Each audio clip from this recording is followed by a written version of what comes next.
En marge de l'Assemblée générale des Nations Unies, une rencontre des chefs d'État de la CEDEAO sur la situation Bissau s'est tenue au siège de l'Organisation mondiale. La Guinée-Bissau est plongée dans une profonde crise politique qui a entraîné un blocage de toutes les institutions du pays. Cette rencontre a permis d'examiner le rapport de la mission de médiation conduite par les présidents guinéens et sierra-léonais. Reportage de nos envoyés spéciaux Arthur Ouedraogo, Jean-Emmanuel Ouedraogo.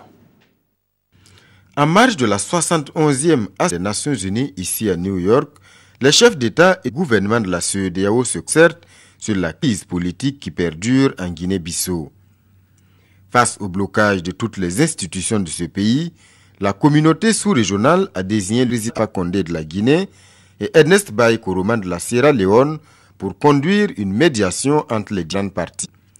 Terme de la mission, une feuille de route est dressée et soumis ici à l'appréciation des chefs d'État. C'est un plan en 6 points et dont il est urgent de mettre en œuvre le premier point, c'est-à-dire rencontrer toutes les parties en Guinée pour pouvoir discuter du contenu et voir bien que tout le monde a une discussion franche, à une prise de responsabilité des difficultés de trouver les sorties. En termes de ce premier point, le deuxième point qui est important, c'est de mettre en fonctionnel.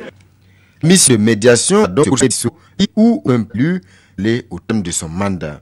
En attendant que le modus vivendi, pas question d'abandonner ce pays, le désengagement de la mission d'observation peut rendre. Le retrait est d'actualité, mais on nous a demandé pour des sécurités de notre là-bas, même si malheureusement, sur le plan financier, la CEDEAO n'arrive pas à respecter les engagements vis-à-vis du Burkina Faso.